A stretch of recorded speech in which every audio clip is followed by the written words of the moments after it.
일요일에 이제 뭐 아는 분을 좀 만났는데 저한테 갑자기 상담을 요청을 하더라고요. 이명증이 생겼대요. 한 달 정도 됐는데 이명증 때문에 이비인후과 갔는데도 답이 없고 해결이 없고 걱정이 많이 된다. 이제 이런 얘기를 하더라고요. 그래서 저는 이제 알죠. 왜 그러냐면 그분이 최근에 이제 자녀분이 수능 시험을 치고 이제 입시를 이제 결과를 좀 보고 해야 되는 상황이라서 스트레스가 좀 있으셨던 상황인 건데 저는 그게 이제 원인이 될 수 있다 생각을 하는 거죠. 그래서 이명증을 누구나 다 겪어보신 분들이 있을 거예요. 그리고 주변에 귀에서 소리 나는 분들이 생각보다 많으실 텐데 오늘 내용을 좀 알아두시면 스스로에게도 도움이 되시고 다른 분에도 알려드릴 수 있으니까 한번 잘 경청해 주시면 좋겠습니다. 이명증이라고 하는 건요, 외부 소리 자극이 없는데도 나의 청각 시스템이 소리를 듣는 현상을 말합니다. 이 실체가 없어요. 그리고 누구나 이명을 들을 수 있는데요. 평생 살면서 이명 소리를 거의 대부분의 사람들이 듣게 되고요. 한 번이라도. 그리고 저런 실험이 있었어요. 그러니까 이제 외국에서 소리를 아예 차단한 무음 시설을 만들어 놓고 사람을 이제 들어가게 한 다음에 5분 정도 시간을 지나고 나서 어떤 소리를 들었는지 체크를 해보는데 90% 이상의 사람들이 어떤 소리를 들었다고 해요. 그러니까 우리가 듣는 소리라고 하는 것은 실제 존재하지 않더라도 들을 수 있다는 거예요. 네, 우리 뇌 시스템에서는 네, 들리지 않는 소리를 뭔가 듣는 시스템이 있다. 네, 누구나 이명 소리를 들을 수가 있고요. 근데 이명 소리가 들렸을 때 대체로 그냥 뭐 일시적으로 그런가 보다 하고 넘어가시면 좋은데 그 소리에 집중을 하시게 되는 경우가 있어요. 그렇게 되면 소리가 자꾸 증폭되는 현상이 나타나고요. 이게 그렇게 되면 진짜 낫지 않은 이명증으로 넘어갈 수 있는 상황이 됩니다. 직접적인 원인들이 있어요. 이제 귀의 문제일 수도 있고요. 환경적인 문제, 몸 전체 문제 가능성이 있는데요. 첫 번째는 귀지가 막혀 있는 분들이 있고요. 귀 속에 염증이 있는 경우가 있어요. 그러면 이명증이 생길 수가 있고요. 이관이라고 해서 귀와 코를 연결시키는 통로가 하나 있거든요. 그 통로가 염증이 생기는 경우죠. 비염이나 축농증, 감기 걸린 다음에 이쪽이 좀 컨디션이 안 좋아서 꽉 막히게 되면 귀가 먹먹해지거나 소리가 더 날 수가 있어요. 혈액순환이 저하되는 거죠. 목이나 어깨 근육이 긴장이 되면 귀 쪽으로 흐르는 혈액순환이 좀 저하가 되기 때문에 생길 수가 있고요. 그 다음에 턱관절이 굉장히 중요한데요. 턱관절과 귀는 가까이 있어요. 그래서 꽉 무는 습관이 있다든지 질긴 음식을 쉽게 드시면은 이명을 유발할 수 있고 자율신경이 예민한 분들이 있어요.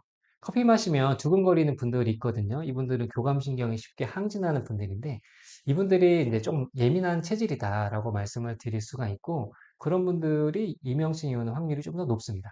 네, 그리고 근본적인 원인 한번 볼게요. 자, 큰 소음에 노출이 되는 경우에 이명이 생길 수도 있어요. 공사장에서 일하시는 분들, 이어폰 끼고 있는 경우, 이어폰을 너무 많이 쓰시는 경우, 그 다음에 질환도 있습니다.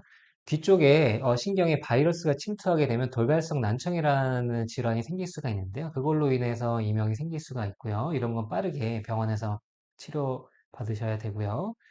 급격한 과로 및 스트레스로 인해서 이명이 생길 수도 있고요. 그 다음에 노인분들이 이명이 오세요. 이건 신체 면역력이 떨어졌기 때문에 생기는 거고요.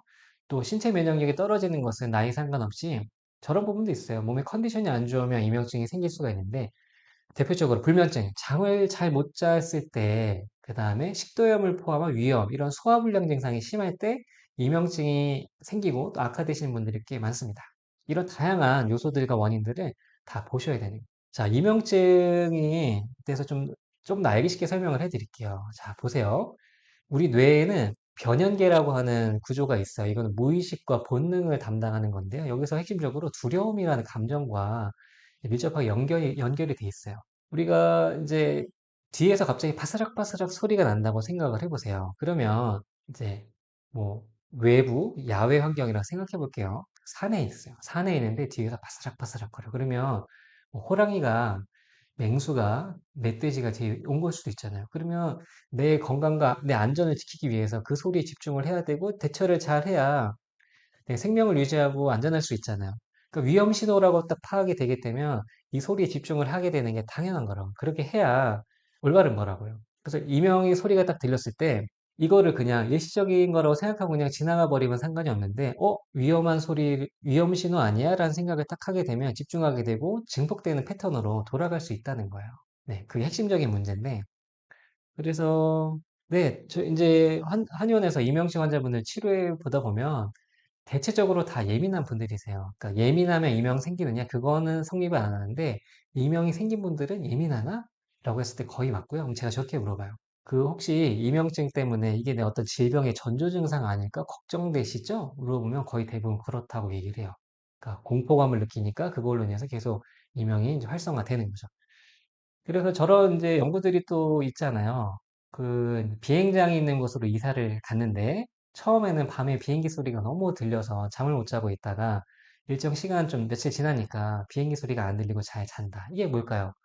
비행기 소리, 들리지 않던 소리가 나를 위협하는 위험 신호로 내가 파악을 하고 있다가 나에게 위협을 주지 않는 그냥 의미 없는 소리라고 생각하게 되면 그 소리가 이제 나한테서 사라지게 되는 거죠. 소리는 있지만 들리지 않아요. 그래서 이명이 생겼을 때 이것을 이제 우리 단순히 치료라고 볼 수도 있지만 기간이 좀 길어요. 그러니까 뭐 요즘에 이제 방문하신 환자분들 한 달 정도 되신 분들은 빨리 치료하셔야 되고 치료도 잘 되시겠죠. 그런데 뭐 3년, 5년, 10년 되신 분들 치료가 쉽지가 않고 이럴 때는 이제 귀의 청각신경 시스템과 나의 행동 패턴과 나의 청각의 민감성과 여러 가지가 다 결합이 돼서 꼬여있는 상태예요. 이걸 해결하는 데는 또 평생 간다고 생각할 수 있지만 그래도 해결이 되긴 되는데 잘 치료하시면 6개월에서 1년 반 정도면 85%가 효과를 본다, 호전이 된다라는 연구 결과들이 있어요. 그래서 청각 시스템을 전반적으로 다 돌려야 되고 내 몸 전체 컨디션까지 돌려야 되고 이명에 대한 지식도 충분히 갖추셔야만 해결이 되고 그래서 일회성의 치료가 아니라 이명 재활 치료, 재활을 한다. 다치고 났을 때 회복하는 과정이 걸리듯이 이명에도 재활이라는 단어를 붙일 수가 있습니다.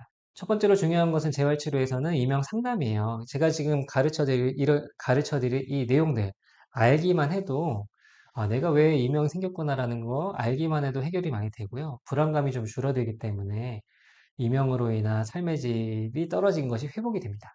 그리고 소리 치료가 또 필요한데요. 청각이 굉장히 예민하신 분들이 있어요.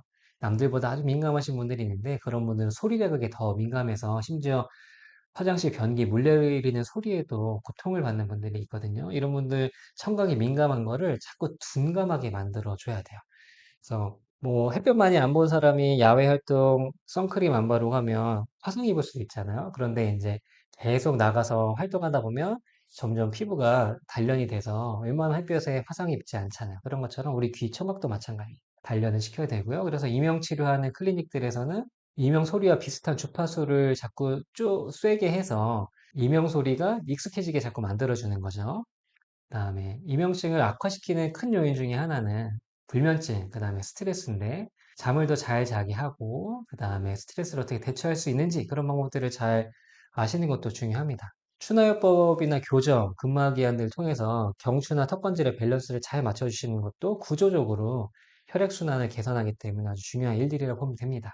그래서 이명을 치료할 때 이명 치료는 뭐 이 약 먹으면 나아요. 병원에서 알약 먹으면 낫습니다. 이렇게 진행이 안 되거든요. 병원에서도 잘 모르겠다, 어렵다, 불치다 이렇게 얘기를 하는 경우가 많은데 이런 다양한 원인들이 유기적으로 연결되어 있다는 걸 생각하고 모든 부분을 같이 개선하게 되면 치료가 더 치료되는 확률이 높아집니다. 반대로 이런 내용들에서 문제가 없는 분들이 있어요. 10년 동안 이명이 있으셨는데 24시간 들리고 특별히 악화되는 것도 없고 그다음에 본인 몸도 아주 건강해서 저희가 체질에서 문진표해 보면 체크 항목도 없어요. 이런 분들은 접근하기가 진짜 어렵죠. 그런데 몸이 안 좋고 무너진 부분들이 많이 보이면 그것들을 바로 세우기만 해도 개선될 확률이 높다라고 보시면 될 것 같습니다. 자, 치료를 위해서는 구조를 조금 더 아셔야 되는데요. 이관이라는 거 보셔야 돼요. 이명증 호소하시는 분들이 초기에 귀 먹먹하다는 느낌을 호소하시는 분들이 많은데요. 귀에 보면 유스타키오관이라고 지금 적혀 있는데 귀와 코를 연결하는 관이 하나 있어요. 이관이라고 하는데 그 관이 소통이 잘 되어야지만 귀 속에 있는 압력이 빠져요. 이명이나 귀가 먹먹한 증상은 귀 쪽에 압력이 꽉 차서 발생할 수 있는 증상이기도 한데 그 압력을 빼려면 이관이라고 하는 통로가 잘 열려 있어야 됩니다. 그래서 이관의 실제 모습을 보면 입 안으로 들어가서 입천장의 바깥쪽 이렇게 귀 쪽으로 가는 그 안에 구멍이 하나 있어요. 우리 목젖 뒤쪽에 그 구멍으로 귀에 연결이 되는데 그 부분이 부어 있거나 딱딱하게 이제 만지면 아프거나 하면 그 부분 해결이 좀 필요하다는 거죠. 네. 그 다음에 턱관절 그림인데요. 턱관절과 귀가 바로 옆에 붙어 있어요. 귓구멍과 턱관절이. 그래서 생각보다 귀에 불편한 문제들이 턱에서 유발되는 경우가 많다. 구조적으로 이렇게 보셔야 돼요. 네. 그래서 스스로 어떻게 이러면 치료하실 수 있느냐, 이거 꼭 제가 알려드리고 싶은데요. 결론적으로 이명증을 유발할 수 있는 원인들을 파악하고 두려운 마음을 갖지 않으시는 게 핵심입니다. 네. 너무 조급하게 생각하지 마세요. 이명을 완치해야 되겠다고 생각하시면 오히려 더 오래 걸릴 수가 있고요. 내가 일상생활 하는데 불편함이 없게 만들겠다라고 하시는 게 좋습니다. 스스로 치료하시려면 이명에 대해서 일단 제대로 아셔야 되고요. 그렇게 되면 낫기 시작하고 카페인 섭취는 반드시 줄이셔야 돼요. 교감신경이 흥분되는 것을 막기 때문입니다. 그리고 질기고 딱딱한 음식 피해주세요. 견과류라든지 오징어, 껌 이거 잘 씹으시면 턱관절 발달하시거든요. 그래서 피해 주시고요. 그 다음에 가만히 있을 때 입을 꽉 다물고 계신 분들이 많아요. 나도 모르게. 그때 이제 입을 좀 열고 편하게 턱을 벌리고 힘을 빼고 있는 상태를 유지하시고요. 나도 모르게 깨물고 있었네? 악 물었네? 그러면 풀어주시고, 이거 어떻게 할 수 있냐면 혓바닥을 내밀었을 때 이빨 자국 나시는 분들이 있어요. 이분들이 나도 모르게 좀 꽉 깨무시는 분들인데, 특별히 이빨 자국이 혀에 있으신 분들이라면 턱에 힘을 좀 빼시는 연습을 많이 하시면 좋습니다. 비염과 축농증을 개선하신 것도 좋은데요. 제가 요즘에 도라지 청을 자주 먹고 있어요.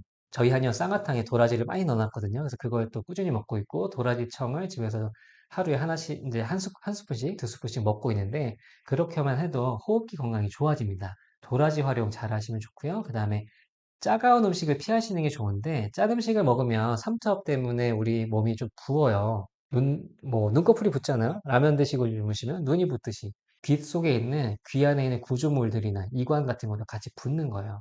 압력을 빼기 위해서는 짠 음식을 좀 피해 주시면 좋겠다. 말씀드립니다. 그리고 치료적으로 좀 더 접근을 하면, 내익상근이라고 하는 근육을 침을 맞으셔야 되는데요. 이게 이제 입 안쪽이에요. 입 안쪽에서 보면 큰 근육 두 개가 있죠. 두꺼운 근육이 내익상근인데, 턱을 벌렸다 잡아주는 요 근육이에요. 요 근육이 우리가 뭐 이제 종아리 근육 뭉치듯이 뭉칠 수가 있거든요. 그러면 그것 때문에 턱관절에 압박이 가니까 그 근육을 풀어줘야 되는데, 이 근육을 푸는 방법은 입 안으로 해서 이제 손가락으로 이제 마사지를 해주시는 방법이 하나 있고, 이게 그 풀기가 되게 어려워요. 그래서 저희가 일반 사이즈보다 좀 긴 침으로 좀 마주 길진 않은데 그걸로 쭉 집어넣어서 터치를 해야 풀리거든요. 그래서 하관이라고 하는 턱관절 앞에 혈자리가 굉장히 중요한데, 그 혈자리를 사용해서 약간 긴 침으로 치료를 해드립니다. 그리고 한약도 굉장히 중요하죠.